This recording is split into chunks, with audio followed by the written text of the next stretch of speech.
9440. 4405. 944405. 19.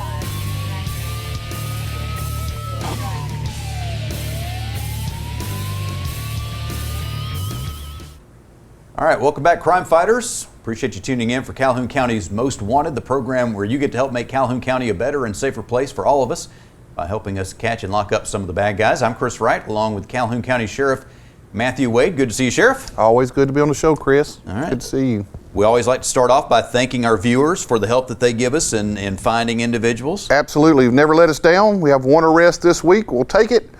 Brings our count up to 4,595 people arrested, all because you worked with us, and we appreciate that help and support. 17 years of doing this show. We've never had a show where we didn't get to say thank you for helping us find at least one. It's amazing. So we do appreciate the people that's helped us. So. Yeah.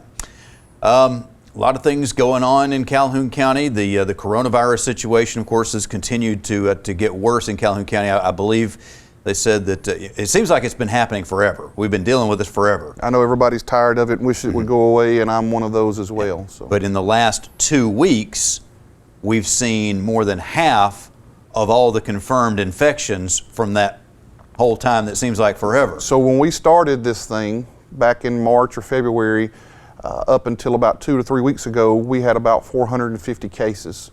Well, 2 weeks later, we're well over 1,000 cases, so we've doubled in 2 weeks.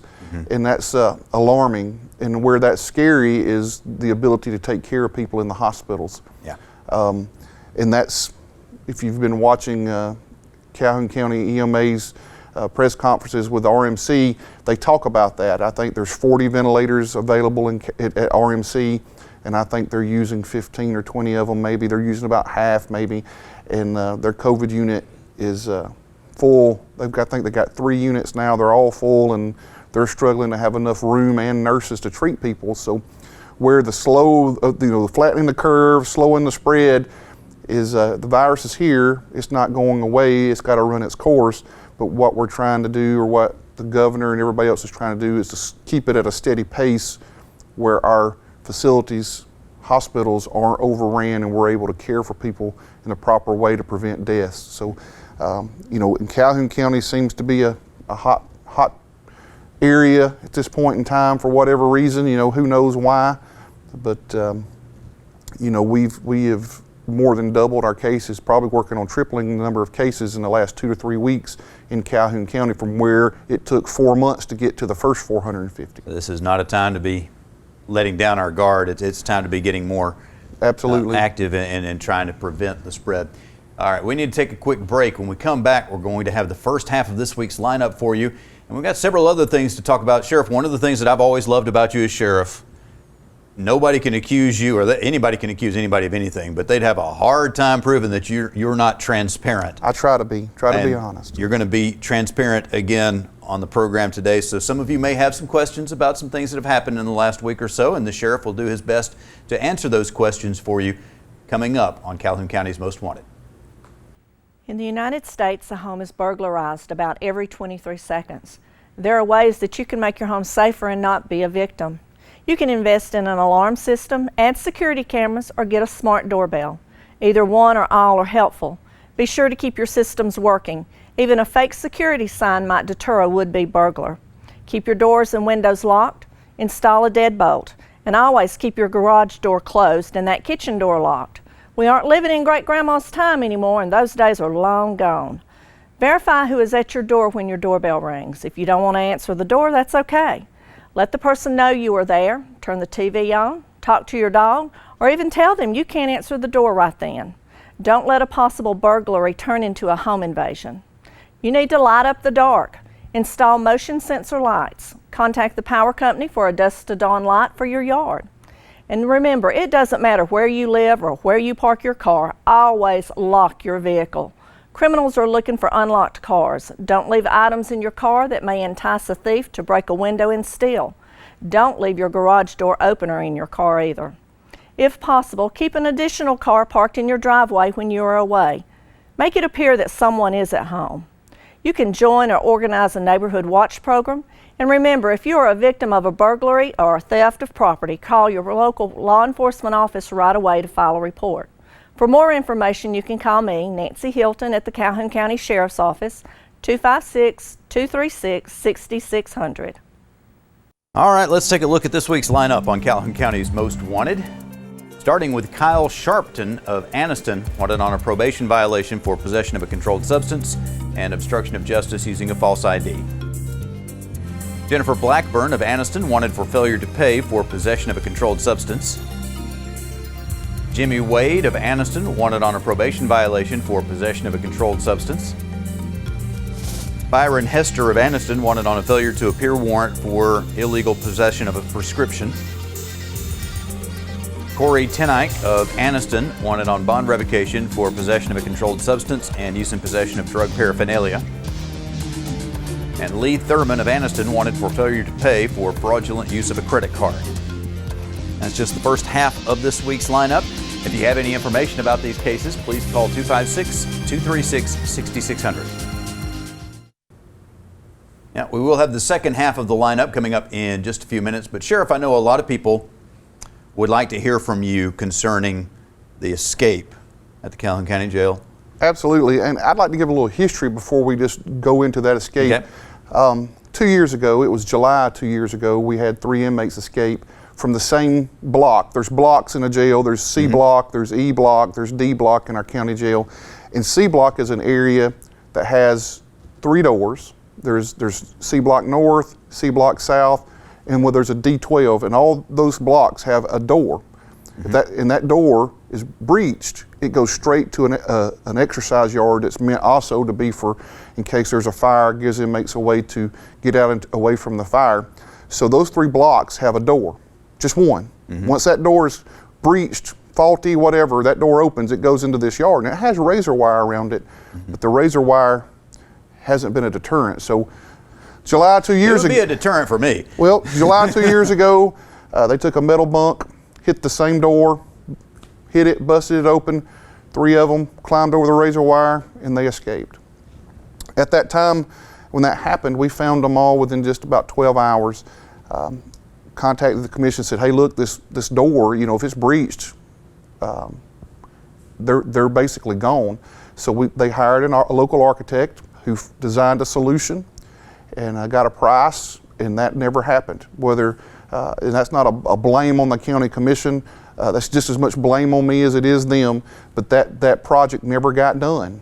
So whether it be funding or whatever else.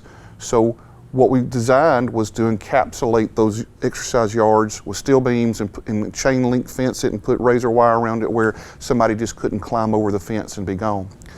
That's about $30,000 a yard, so it's about $100,000 to get that to happen. So that hasn't happened. So here we are 2 years later.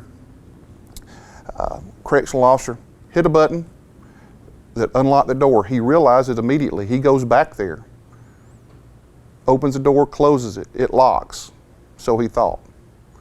The lock wasn't working. So within a couple hours, the inmates go over there to check it because he had checked it, and it was open, and they were able to get out, climb on the roof, and able to go over the fence and escape. Now, we got one of them last night in the metro Atlanta area, and we have other leads on the other one. But people say, tell us what you know. Well, a good investigation doesn't tell you what you want to know because they watch TV, they get on social media. But escapes are a big deal, and with that happening, it's very upsetting to me. The worst thing somebody could say to me is that you don't care. He must not seem to care. That's probably the worst thing you could say to me because I do care immensely. But with this escape, officer made a mistake. He realized what he did immediately. He immediately went back there. We got body cam footage where all of our officers wear body cams. He goes back there. You can see him open the door and close it, and it clicks, locks. He walks away, but the lock didn't work. And there's a sensor that tells the control panel whether that door is open or not. Sensor said it was locked as well. So he made a mistake that caused the potential for a problem. He did what he needed to do to correct the mistake. Absolutely. But there was an equipment malfunction at that point. So the escape itself although his actions, you can say his actions did lead to this in a certain manner, it was not his actions that actually caused the escape. No, he did everything that he was known to do. The control panel is about this big, and it has a bunch of red lights and buttons on it, and there's a bunch of buttons, and so he mashed the wrong button. We got it on camera. He taps his sergeant on the shoulder, tells him, hey, I've hit the wrong button. I got to go back there. He immediately walks back there, cuts his body camera on. You can see the footage. He goes back to that door. He opens it, closes it back. It clicks. Light goes off because if the door's open, the red light comes on. Red light goes off. Everybody assumed it was locked, but apparently it wasn't.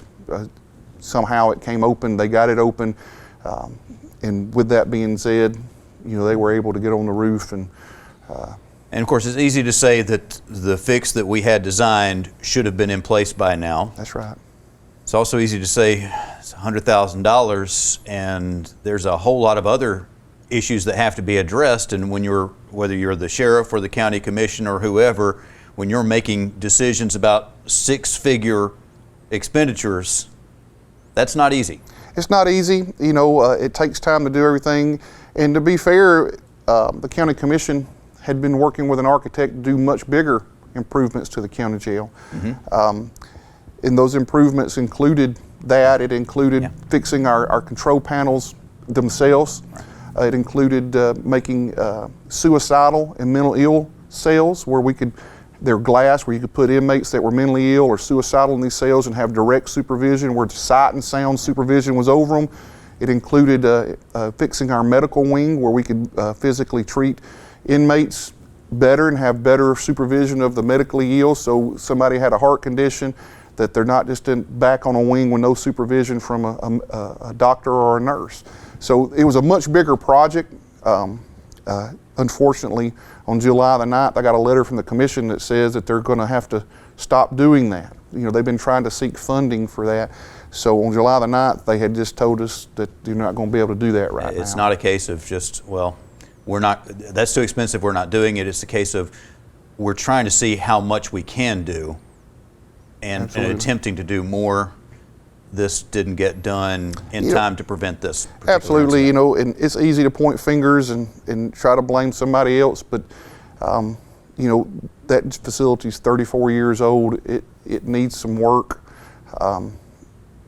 It needs some money put into it. Unfortunately, not a lot of people like spending money on jails, but they do expect the people in it to be kept in it. Yeah. So it's a catch-22. They don't want to spend money on it, but you need good professional people to work in there, to keep people in there, to also to protect the taxpayer dollars, because if you don't have professional people, things happen, you get lawsuits, and we pay out. So. As a resident and taxpayer, I appreciate that thorough explanation. If anybody else has any questions, I'm sure the sheriff will be happy to answer those.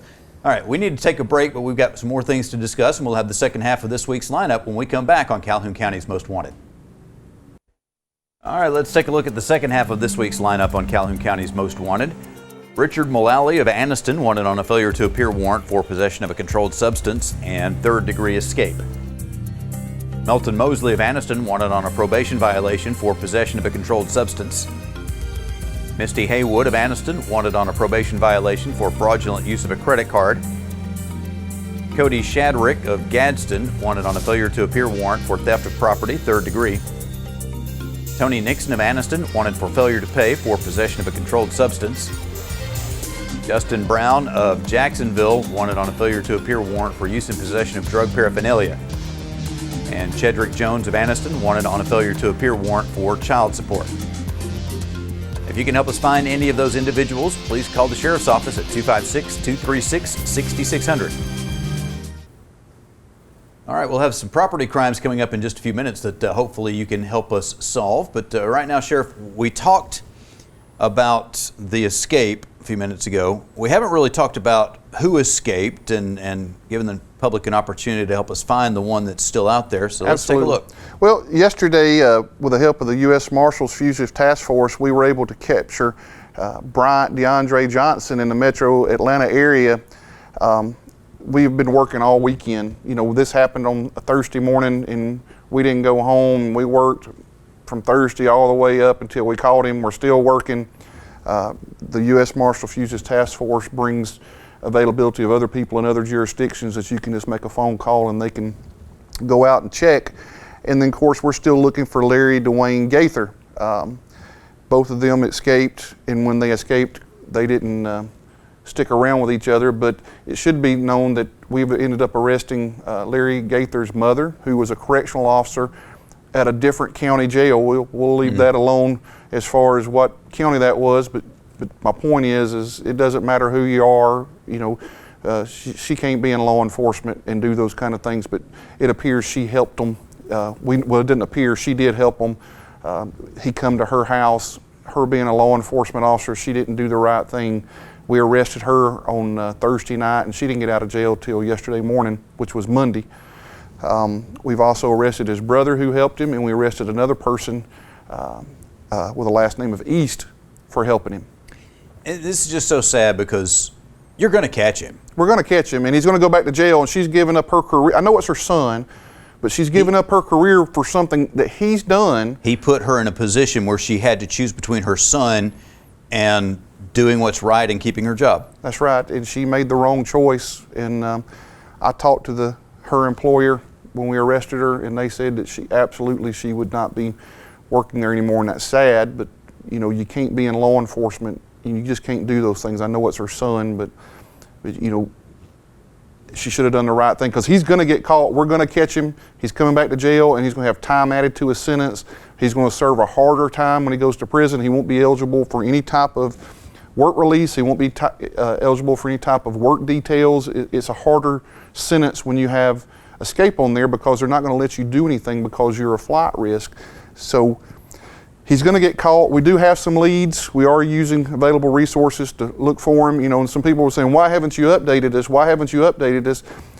And you know, that's been the common question. But you know, good investigations don't give away their secrets, because believe it or not, these guys have access to the internet, TV shows, and everything else. So going on there saying that we have leads for him or we're close to catching him, you know, that can make that person move from where they're at, or you know, tip our hand. And our main goal is to catch him. We didn't announce that we were about to raid Osama bin Laden, did we? No. No. So we're going to be transparent. We're going to give you updates when you can. The citizens of Calhoun County is not in danger. If we thought that person, or had information that person was just running loose in the shadows of the night, we would let people know, but that's not the case. They were picked up by somebody. They made telephone calls and said, "Hey, we're getting out of here. Doors open, come get us." Mm-hmm. So it wasn't that they were roaming the neighborhoods and having nowhere to go. These people had a plan. They got somebody to come get them, had people help them. So, you know, there's things that gets in people's citizens' mind is, "Oh my gosh, Waffy's in my neighborhood." Well, he's not going to be in your neighborhood. He's hid out. We got people helping him, and he's not just roaming loose through the shadows of the night in neighborhoods. So. All right. Well, if you have information, please call the sheriff's office, or if you see Mr. Gaither, call 911. If you have any information, call us. There could be an eligible reward for it as well. All right. We've got to take a quick break. We will be right back with our crazy criminal of the week on Calhoun County's Most Wanted. All right, let's see if you can help us out with some recent property crimes in Calhoun County. On July 29th, a burglary was reported for a residence located on Cedar Springs Road in Jacksonville. An unknown amount of hand tools and a sewing machine were stolen. On July 31st, a white male entered a business located on Valley Cub Drive and took Monster drinks and Tiana. The man was seen leaving in a black van. On July 31st, a United Motors Matrix scooter was stolen from the area of Halls Chapel Road and Highway 431 North in Alexandria. Also on July 31st, an unknown person shot into a home and a vehicle parked at a residence on Bruce Street in Hobson City. And on August 1st, a report was filed for a Troy-built 6500 generator, which was stolen from a location on Old Downing Mill Road in Anniston. Also on August 2nd, a residence located on Brooks Road in Alexandria was illegally entered. If you can help us solve any of these cases, please call Calhoun County Sheriff's Office at 256-236-6600. Stupid!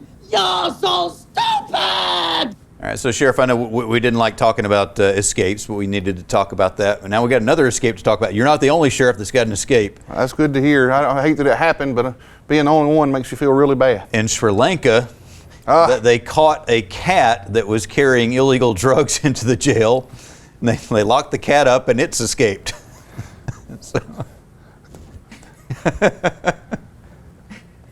How do you train a cat? You know, that is my question exactly. I could imagine a dog doing it, but every cat I've ever been around, they do their own thing. Yeah. Yeah, come over here, and I don't think so. No. I'm impressed. I'm impressed, you know. I wonder how many lives he's got left. Very much impressed with our viewers as well. Thank you always for sharing information with us and helping to make Calhoun County a better and safer place. We could not do it without you. We'll be looking for you again next week, but hopefully not in the lineup on Calhoun County's Most Wanted.